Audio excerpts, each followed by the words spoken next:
Day, folks. This is John Scarborough. Wanted to talk a little bit today about passive shade. Right here in this whole area right here, there was hardly any grass at all. Wouldn't hardly grow anything. And as you can see, now there's quite a bit of grass. In fact, crazy thing is, it looks more patchy as I'm looking on my camera here than it does in real life. It actually looks way more green and real. There's a lot of grass down there that's a little brown from all the heat, but there's still a lot of grass there, and the camera's not actually picking it all up. But there's a lot more grass here than has ever been here before. All back in there, there was no grass. Coming up that hill right there, no grass. And it was all washing out. You can tell it was starting to wash out there, kinda, where the grass is now inside there. That all used to be washout. We've had to come back over it before and cover it back up and, you know, flatten it back out because it kept washing out. Well, back here on the other side of the fence over there is not ours at all.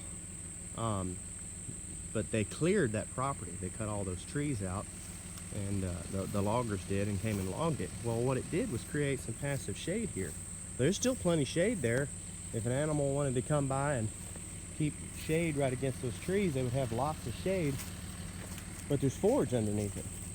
So one thing I've heard some people talk about, and I've kind of tried to implement myself, is thinning trees, where it's not just a big grown-up mess, in order to allow some shade to come down in through the canopy and have still shade for animals, but have the grass still.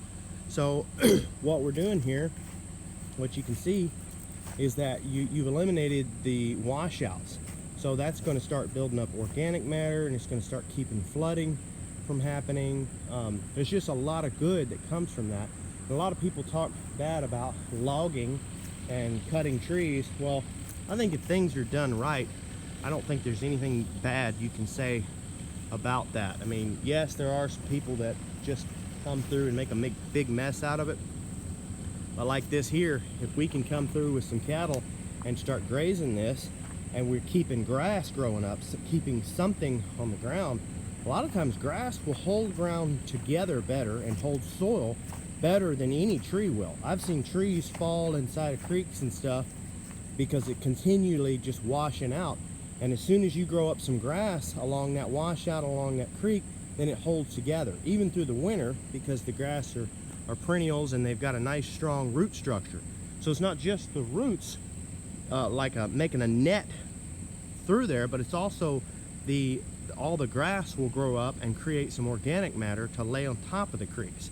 So there's two ways you have to do that. And the one is to let your grass grow up and fully recover, and two is to let your creeks actually not overgraze them. So that way there's always a little bit of organic matter there. Some of the grass will die and lay down during the winter time, and you've got a full protective layer of the roots and of the grass that's laying on it. And then the next year, that's going to be more organic matter, more carbon that you're going to actually get, because the grass actually pulls carbon from the atmosphere and holds it within the grass. And then when the grass actually rots on the ground and isn't eaten by a cow, then that grass actually will will let its carbon out, release its carbon into the soil. So now you're actually getting carbon, basically stealing carbon from the atmosphere and getting to put it back in your own soil, which is very, very good for your soil. So if you're looking to get some more carbon in your soil, don't overgraze your pastures. If you're looking to get some more organic matter back in your soil, don't overgraze your pastures. And this spot right here, just for everyone's information, is actually not grazed. This is mowed. It's right here near a shop. We don't actually even let cows in here. I'm just using this as an example, because I thought it was really interesting that as soon as they came through and cleared those trees back in there, then all of a sudden this whole spot started growing over with grass. So y'all please consider subscribing, and thank y'all and have a good day.